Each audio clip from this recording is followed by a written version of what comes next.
My good husband's white moonlight got promoted. He ordered me, make a table of good dishes to celebrate for her. At the dinner table, my daughter pushed away the shrimp I peeled for her, gazing at the white moonlight with eyes full of stars. Auntie Sophie, it would be great if you were my mom. I took off my apron. Calmly nodded, good idea, I'll give this position to her. That night, I left the divorce agreement and vanished without a trace. Later, my ex-husband saw my exclusive interview in a financial magazine. He called frantically, Vivian, come back, the children know they were wrong. I chuckled lightly, what does that have to do with me? Now, I am someone else's wife. At the dinner table, my daughter pushed away the shrimp I peeled, gazing at the white moonlight with eyes full of stars. Auntie Sophie, would you be my mom? Michael's mouth curved up. He smiled. Sophie immediately waved her hand, but her eyes glanced towards me. Sister Vivian, the child is talking nonsense, please don't get angry. I didn't speak. Lowered my head. Untied the apron. Slowly folded it neatly. Laid it flat. My actions were eerily calm. Good idea. I raised my eyes, looking at them, this position, I'll give it up. Michael furrowed his brows, Vivian, what are you fussing about? What day is it today? Don't spoil the mood. Sophie stood up abruptly. Her face looked so innocent it was about to shed tears. Sister Vivian, it's all my fault. She reached out to pull me. The child's words are unintentional, don't take it to heart. Michael. Hurry and apologize to Sister Vivian. Her words were all defending me on the surface. But every word was nailing me with the crime of being unreasonable and petty with a child. My son finished his last bite of rice, muttering softly, it's your fault anyway. Auntie Sophie is much better than you. Look. This is my 10 years of marriage. 10 years of hard work and dedication. What I got in return was this outcome. I ignored Sophie's outstretched hand. Just looked at Michael. Michael, are you sure? Sure about what? He looked impatient. I asked you to celebrate for Sophie, who are you showing that deadpan face to? Sophie is a hero in our company, and my capable assistant. As my wife, you don't even have this much magnanimity? Fine. I nodded. Uttered one word. Then, I turned and walked into the bedroom. Behind me came Sophie's soft and weak voice, Michael, did I really make Sister Vivian unhappy? Maybe I should leave first, your family. Don't mind her. Michael's voice rose an octave. She's just spoiled by me, becoming more and more unpresentable. Sit down, today is to celebrate for you, no one can spoil it. Listening to the laughter outside, I pulled out the dusty suitcase from under the bed. In the suitcase's interlayer, quietly lay an old phone that had never connected to Wi-Fi in the Michael family. And a Swiss bank USB key. For 10 years, I played the role of a qualified good-for-nothing, but never truly handed over my trump cards. 10 minutes later, I came out pulling the suitcase. The 4 people in the living room were enjoying themselves harmoniously, as if I was the redundant intruder. Michael saw my suitcase, his face completely darkened. Vivian, have you had enough fun? Put the suitcase back, come over and apologize to Sophie. His command was taken for granted, carrying an air of superiority. Sophie also stood up, her eyes red and pitiful. Sister Vivian, please, don't leave. If you leave, Michael will blame me, how can I face staying in the company anymore? It's all my fault, shall I kneel to you? As she said, her knees really bent down. Michael immediately rushed over in one step to support her. Turning back, he roared at me, are you crazy? Look what you forced Sophie into. Where did she wrong you that you have to humiliate her like this? My daughter Jo Yvonne also rushed over, blocking in front of Sophie, spreading her arms and screaming at me, don't bully Auntie Sophie. You bad woman. I hate you. Looking at this absurd scene before me, I laughed. I took out the long-prepared divorce agreement from my bag and placed it on the cabinet in the entrance. Sign it. He sneered, divorce? Vivian, how will you live without me? 10 years without a job, going to wash dishes? Still think you're a young girl, someone to coax? Sophie added tearfully, Sister Vivian, don't be impulsive. I know you've worked hard, but you can't degrade yourself like this. If you divorce, what about the children? They can't be without a mom. They already don't have a mom. I calmly stated a fact. From today, your new mom is Sophie. I pulled the suitcase and opened the door. Michael roared behind me, Vivian. Once you step out this door, don't ever come back. I'll wait for you to come crying and begging me. I didn't look back. Before the door closed, I clearly uttered 2 words, wait. Then, I gently closed the door. The elevator door opened, looking at the woman in the mirror with a sallow face and tired eyes. I suddenly felt incredibly relaxed. That night, I canceled my phone number and vanished without a trace. I didn't go to any place they could think of. I just went to one. A place Michael would never imagine I would return to. Michael was convinced I couldn't last 3 days. In his eyes, I was a complete good-for-nothing. A housewife detached from society for 10 years, who couldn't even handle a smartphone, useless except for cooking and cleaning. He was too lazy to look for me. Just waiting for me to spend all that pitiful pocket money, then slink back shamefully, kneel before him and admit my mistake. The first day. He didn't receive my call. He told Sophie, don't mind her. Starve for 2 days, she'll behave herself. Sophie understandingly leaned into his arms. It's all my fault. Michael, why don't you go find her and bring her back? I don't mind. Of course you matter. Michael held her tight, you are the most important person. I've wronged you. The second day. Still no news from me. The children started throwing tantrums. Yvonne's princess dress couldn't be found. Theo's Ultraman model was accidentally broken by Sophie while cleaning. The house was in chaos. The takeout Sophie ordered was expensive and unpalatable, the 2 children spit it out after 1 bite. Michael started getting irritable. He yelled at the children, is this how your mom usually spoils you? Crying and fussing over little things. Yvonne cried and shouted, I don't want you to manage. I want mom. I want mom. The daughter who was shouting Auntie Sophie, it would be great if you were my mom the day before, now finally remembered her real mom's goodness. Unfortunately, it was too late. Michael called me for the first time, but it prompted unable to connect. He was stunned. He didn't expect that I would cancel my phone number. In his view, this was an extremely stupid and childish behavior. What is she trying to do? Completely lose contact? Does she think this will make me compromise? He sneered into the air. Sophie massaged his temples, softly saying, Sister Vivian might be temporarily confused. She has no money on her, she can't go far. Michael, the company recently has a training project in Singapore, the director recommended me.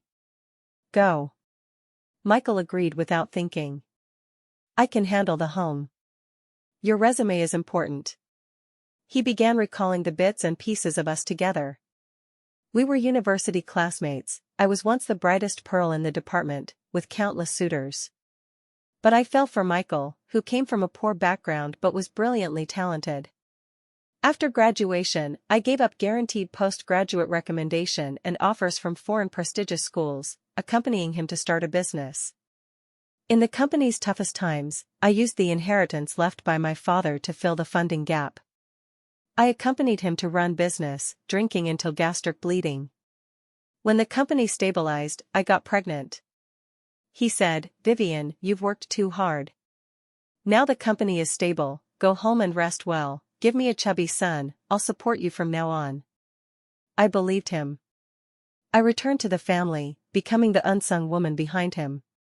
However, in his distorted memory, this history was quietly altered. What he remembered was how he overcame all objections and led the company out of difficulties. What he remembered was that I voluntarily gave up my career and chose a comfortable family life. He even thought that I couldn't leave him, that I coveted comfort, and thus gave up self-growth. As for that startup capital, he preferred to describe it as our marital property, without mentioning that it was my premarital personal asset. The third day. Sophie flew to Singapore. Michael was completely overwhelmed. He couldn't cook, couldn't use the washing machine, couldn't find the children's homework due the next day. The house looked like it had been ransacked. He finally put down his pitiful pride and started sending people to find me. He checked all my bank cards and found the balances were zero. He sneered. Indeed, penniless, see how long she can hold out. He didn't know that what I took away was never those things he could check. The fourth day. Michael received a call from his lawyer. Mr. Michael, your offshore trust account at UBS has been liquidated.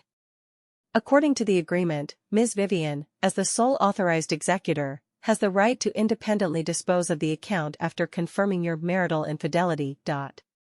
Michael felt a booming in his brain, a blank. That account was the core of all his assets.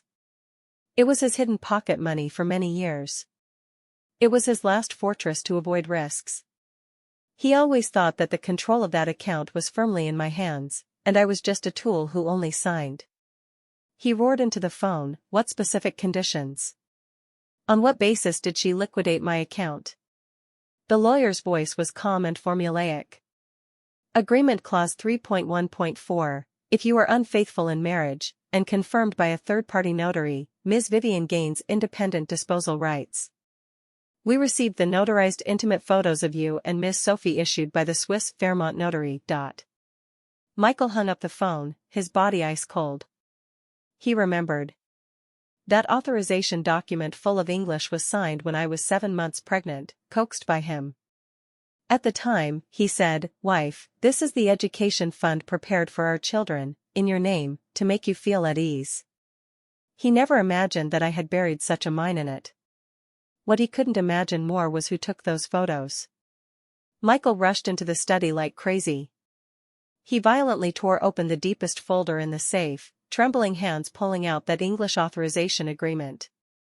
Back then, he specifically found the top lawyers to design the clauses, ensuring he had absolute control, and I was just a symbolic name. He thought it was seamless. Now it seems, this trap, from the moment I signed, had already become a tailor-made trap for me. Vivian. You're so ruthless. He punched the table, his hand back instantly red and swollen. He immediately called Sophie. As soon as the call connected, he bombarded, "The photos from our Bali vacation, who did you give them to?" Sophie on the other end was confused by the question. Her voice carried the grogginess and grievance of just waking up. "Michael, what are you talking about? What photos?" "I just got off the plane, exhausted." "Did Sister Vivian say something to you again?" "Don't mention her to me." Michael irritably interrupted her. "I'm asking about the photos. All the photos of us together, is there any possibility of leakage?" "How could that be?" Sophie's tone sounded incredibly sincere. "Those photos are all in my phone, I treasure them so much, I wouldn't show them to anyone." "Michael, what happened? Don't scare me." Michael hung up the phone. He knew the problem wasn't with Sophie. This woman, besides acting cute and disguising, had an empty mind. So, who? Who had the ability to get those photos and send them to the Swiss notary without anyone knowing? Countless names flashed through his mind, all denied one by one. He slumped in the chair. An unprecedented fear gripped him. He realized. He seemed to have never truly understood the woman who shared his bed for 10 years. He thought she was a caged canary. Plucked of feathers, claws blunted, only able to depend on him to live. But now, this canary had turned into a falcon, clawing out his heart in one strike. Michael began frantically searching for me. On the company side, due to broken capital chain, several projects were forced to halt, stock prices plummeted. In the midst of being overwhelmed, he thought of one person. My best friend, Elaine. A woman thriving in the legal world, and the only bad friend who opposed me marrying him from beginning to end. He dialed Elaine's phone, his tone unprecedentedly polite. "Elaine, this is Michael. Do you know where Vivian is? She ran away from home, I'm very worried about her. On the other end, Elaine let out a short scoff. Mr. Michael, now you know to worry? Back then, when you made Vivian wait outside the delivery room for your signature, but you accompanied the mistress to the hospital for a cold, why didn't you worry she might die on the operating table? Michael's heart skipped a beat. He thought this matter was seamless, Vivian never mentioned it. Also, when you took her premarital property to buy house and car for your precious sister, why didn't you worry she would feel heartbroken? When you cursed her in front of all relatives as a useless woman who can't give birth to a son, forcing her to take ovulation injections, why didn't you worry her body would break down? With every sentence Elaine said, Michael's face paled a bit more. These old matters he thought were long buried by time were flipped out one by one, like countless resounding slaps, fiercely hitting his face. Michael, don't you want to know where she is? Elaine's voice suddenly became ice cold. I'll tell you, she's in a place you'll never reach, living a good life you can't imagine. Instead of having time to find her, better think about how to explain to your shareholders why the company's reserve fund disappeared without a trace. Elaine hung up. Michael stood there dazed. Reserve fund? He suddenly remembered, the company had a reserve fund, always managed by me. That money. He rushed out the door, drove to the company. Ran countless red lights along the way. Now he had only one thought. Vivian. How much money did you exactly take away from me? When Michael rushed into the company's finance room, his whole body was shaking. No, trembling. The finance director saw him and timidly handed over a report. Mr. Michael, Ms. Vivian, a week ago, in your name, activated the Emergency Risk Reserve Fund plan. Transferred all liquid funds on the account to an overseas investment company named Morningstar. Morningstar? Michael felt extremely unfamiliar with this name. Yes, this company was newly registered last month in the Cayman Islands. The legal representative is Ms. Vivian. Michael's vision blackened, almost unable to stand. That money was the company's lifeline. The last line of defense for sudden crises. Vivian not only emptied his private treasury, but also drew the firewood from under the cauldron, directly draining the company's blood. On what basis? I'm the legal person. Without my signature, on what basis can she move that money? He roared hysterically. The finance director stammered an explanation. Because 3 years ago you signed a full power of attorney agreement, granting Ms. Vivian part of your financial decision-making rights in the company. The agreement states that when the company faces potential systemic crisis caused by moral risks of senior management, she has the right to independently dispose of this reserve fund. Moral risk? Michael chewed on these words, a chill rushing from the soles of his feet to the top of his head. Again moral risk. Identical to the clause in that offshore trust. He remembered. 3 years ago, when Sophie just joined the company. To avoid suspicion, and to better take care of Sophie on the accounts, he did let Vivian hold some authority on his behalf. What he thought at the time was that Vivian knew nothing about finance, just a rubber stamp for signing. How could he be so stupid? He personally handed the knife to her. And taught her where the blade should aim. Call the police. Call the police immediately. Sue her for embezzlement. Commercial fraud. Michael's eyes were bloodshot. It's useless, Mr. Michael. The company legal affairs looked ashen. We've studied it, all of Ms. Vivian's operations are within the legal framework, that agreement is flawless. Michael completely collapsed. His life, in just a few days, fell from the clouds into the mud. He lost all his money, the company on the verge of bankruptcy. Everything he was proud of became a joke. And the instigator, the woman he looked down on, thought he could manipulate at will, vanished without a trace. Just when he was in utter despair, a private detective called. Mr. Michael, found a clue about your wife. Michael was like grasping the last straw. Where is she? Someone saw her in the Blue Bay Villa area in the west of the city. Said, she was working as a nanny for a family. Nanny? Michael was stunned. Immediately, an indescribable ecstasy and twisted pleasure surged up. So that's it, she took all his money but had no way to spend it, could only hide and work as a nanny. She was still that useless good-for-nothing. As long as he found her, got the money back, he could make a comeback. He regained his former high spirits, even tidied his messy hair in front of the mirror. He wanted to appear before her in the posture of a victor. He wanted to show her that without him, she was a worthless servant. He drove the car, speeding all the way to the Blue Bay Villa area. This was the city's top rich area, with extremely strict security. He was stopped outside the gate. He waited anxiously, like a hunter waiting for prey. Finally, a black Bentley Mulsanne slowly drove out. The rear window lowered, revealing a face he thought about day and night. Vivian. She wore a well-tailored Chanel suit, exquisite makeup. No longer a sallow-faced wife. Exuding a calm and powerful aura all over.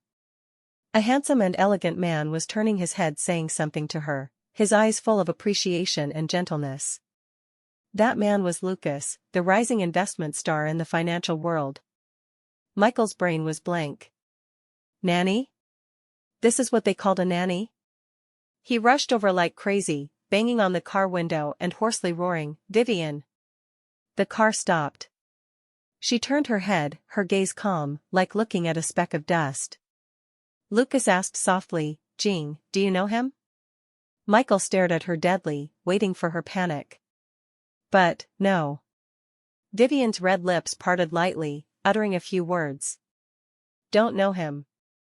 Probably a beggar."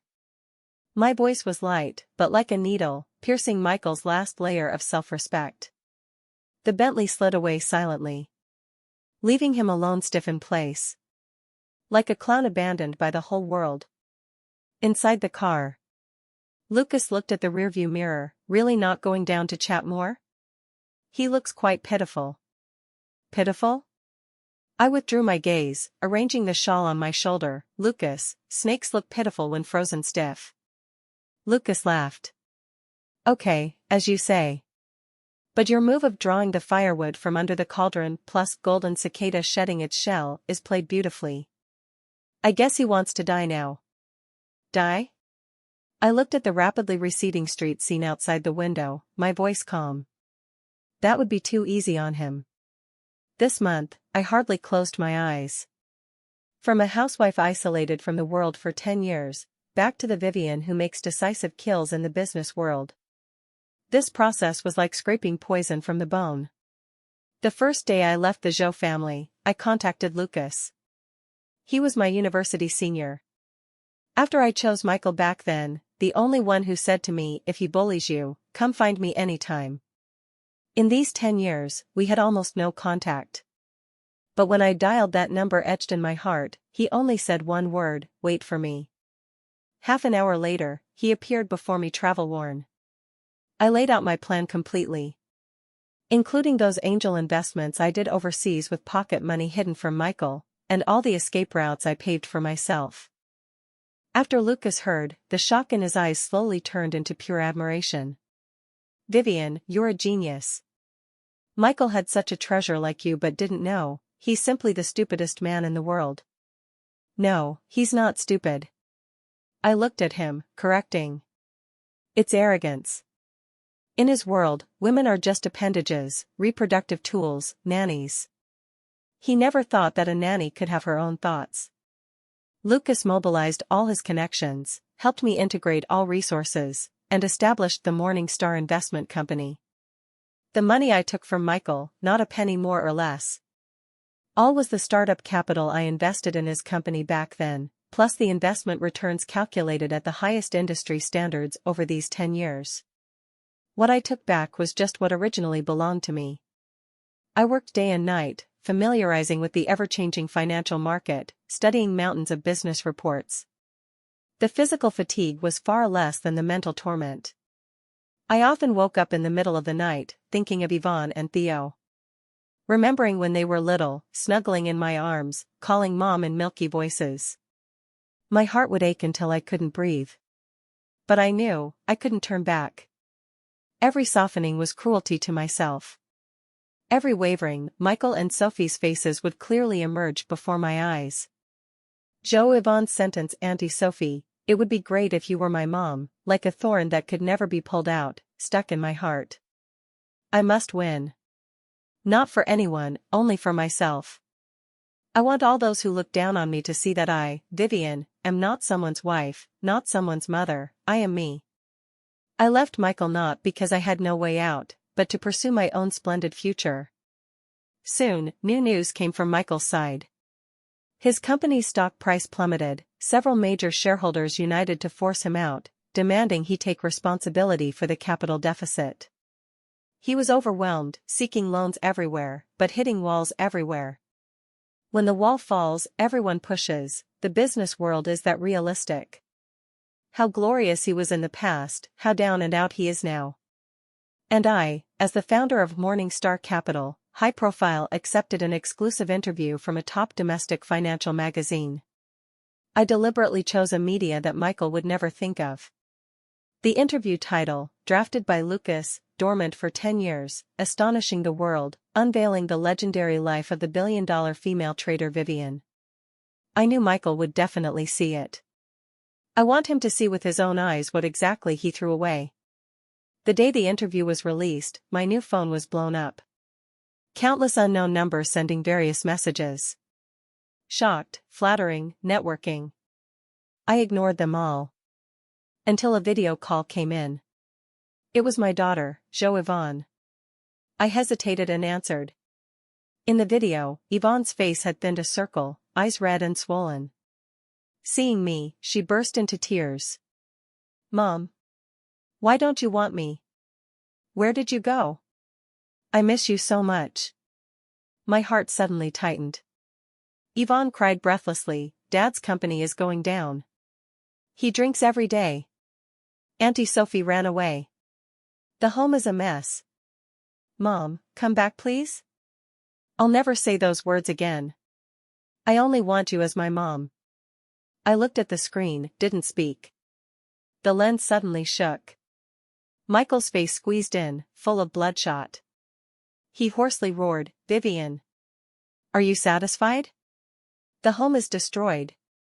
Are you happy? Looking at him, I suddenly laughed.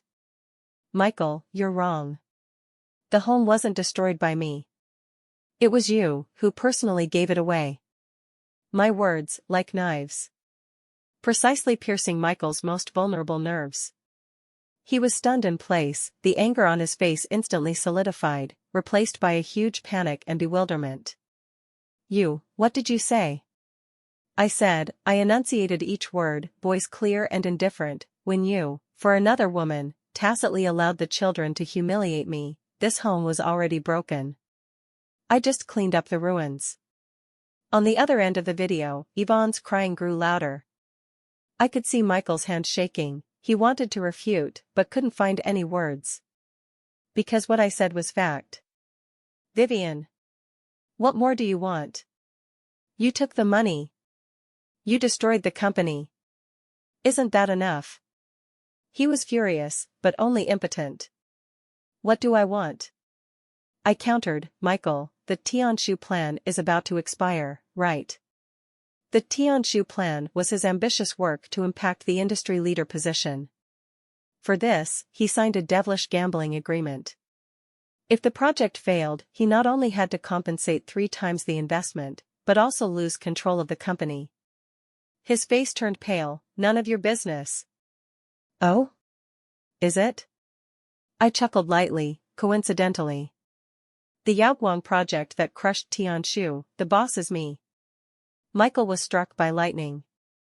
The Yaoguang project recently rose to fame in the industry, hailed as the dark horse most likely to change the industry landscape.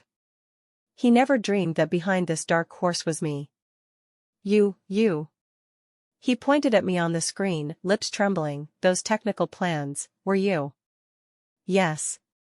I frankly admitted. Those plans, I put them on your desk 3 years ago. Unfortunately, you were busy celebrating Miss Sophie's birthday at the time, didn't even glance, just said woman's wild thoughts, not presentable. I clearly remember, that day I took a thick stack of materials to find him, wanting to share my ideas. But he impatiently pushed it away, telling me to hurry and book the restaurant, because Sophie liked that hard-to-book French restaurant in the south of the city. That moment's disappointment and coldness is still etched in my bones. Now, I turned his discarded wild thoughts into the sharpest sword piercing his heart. Impossible, this is impossible.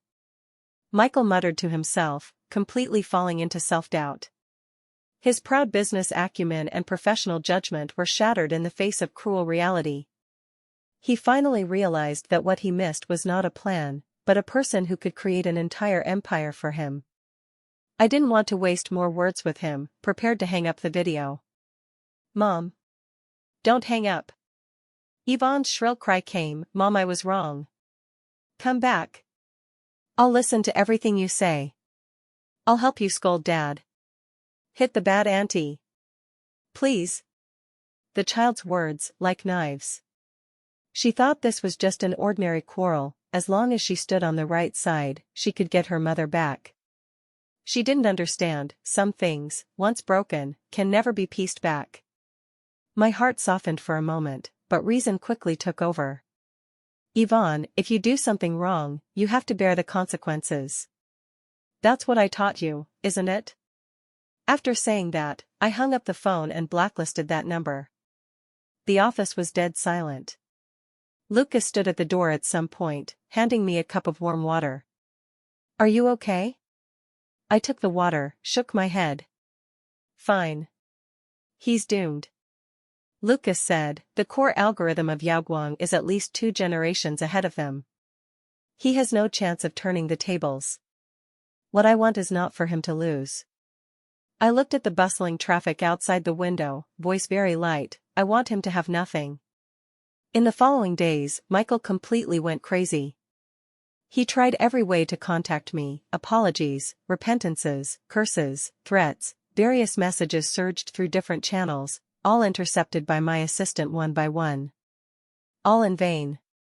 Just the day before the final review of the Tianshu plan, Sophie suddenly returned, blocking me downstairs at my company.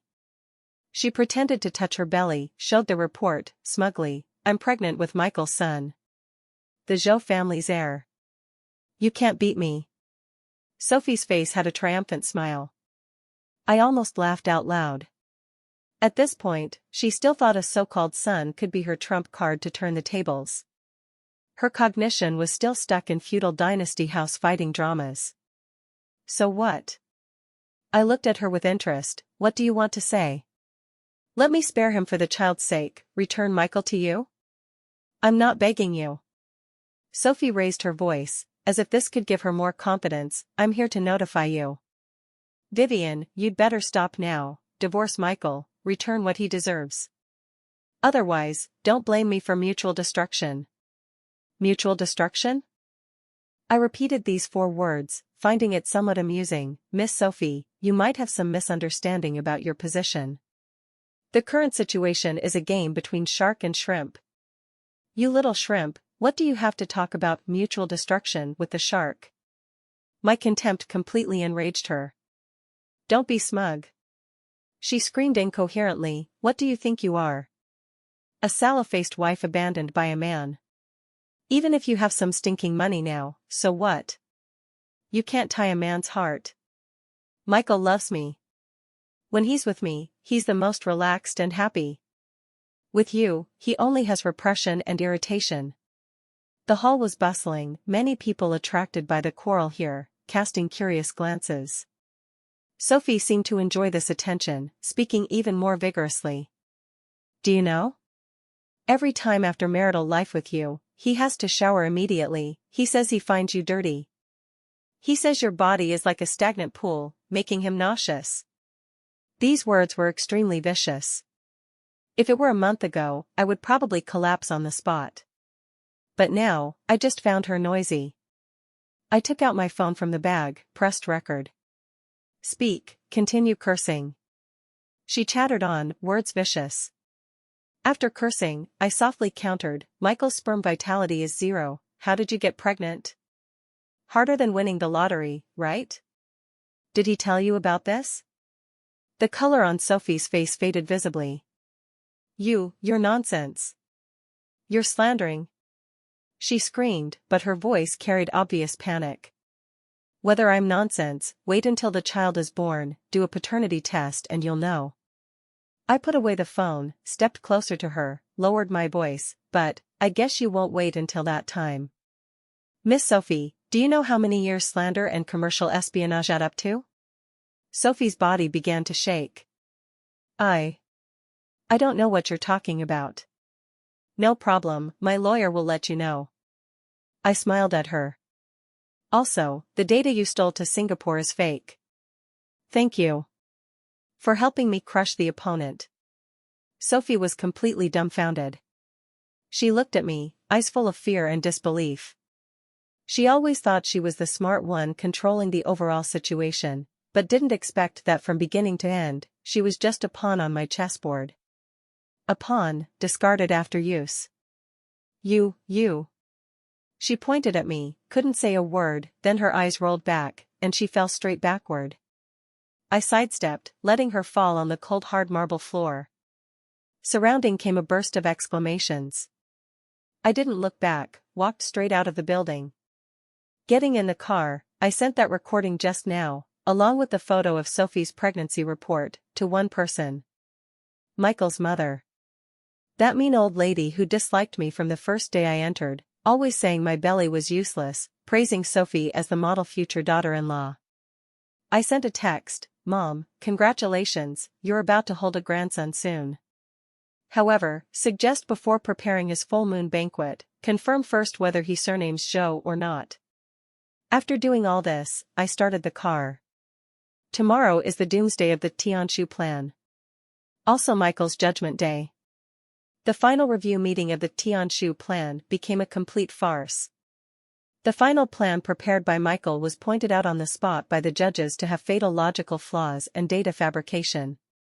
And that fabricated data was exactly the evidence that Sophie leaked to competitors, who then exposed it ahead in international journals.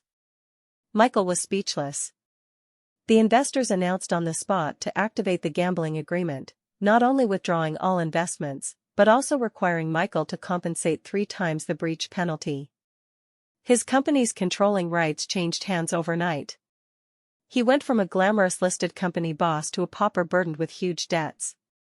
When the bankruptcy liquidation news came out, I was in my new office, looking at the Huangpu River view outside the window. Lucas walked in, placed a document on my desk. He's done. He said, the company was acquired by us, debts borne by us. All assets under his personal name, including that house, will be forcibly auctioned by the court.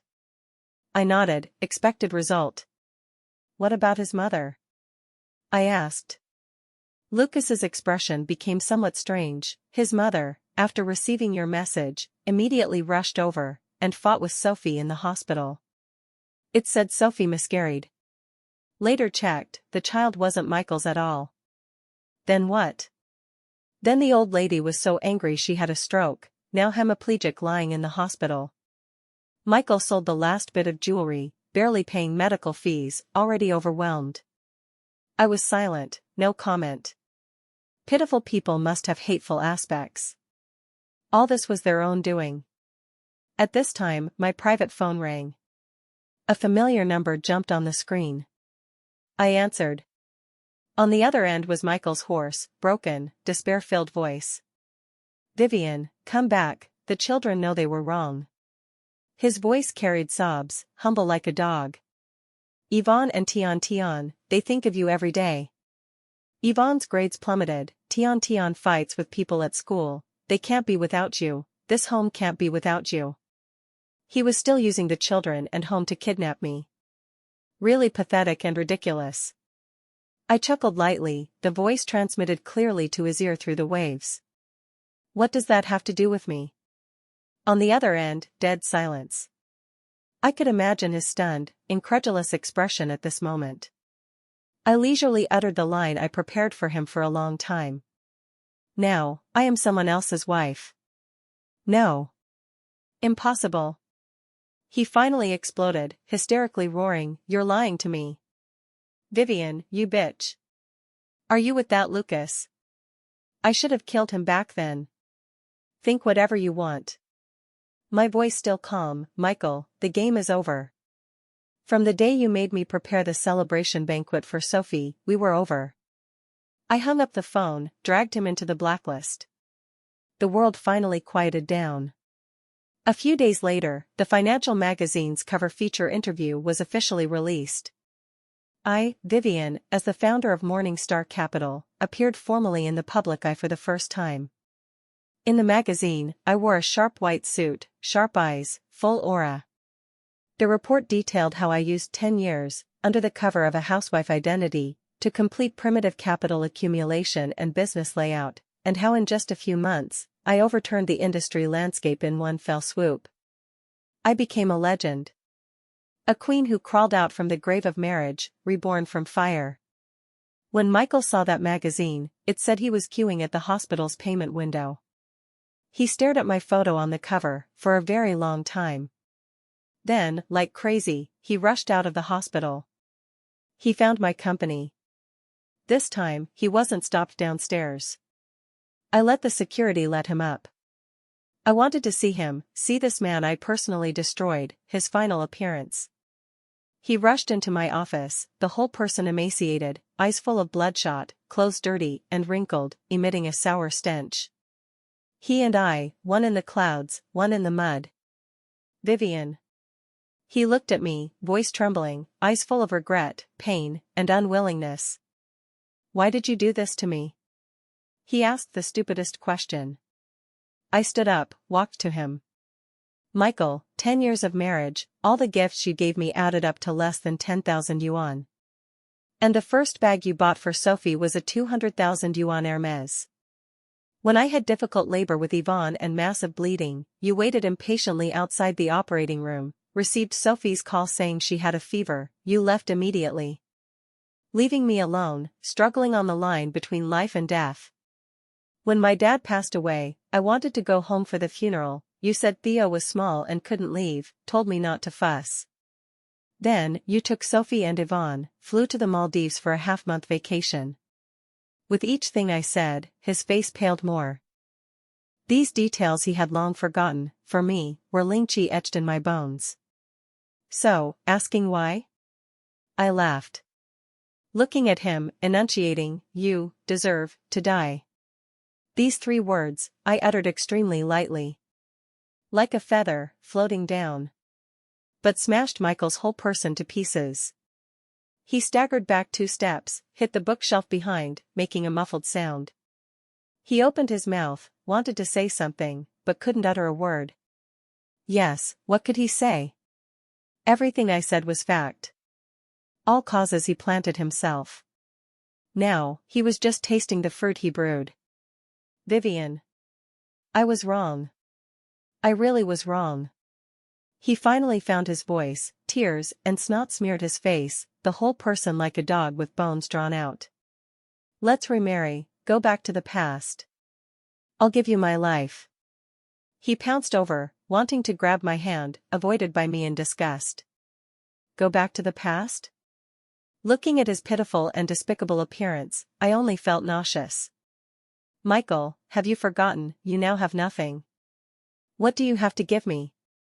Your ass full of debt, or your half-dead mom lying in the hospital? Vicious? Compared to what he and his mom did to me, not even 1/10,000th. His face turned from white to green, from green to purple. How can you say that about my mom? Why can't I? I sneered.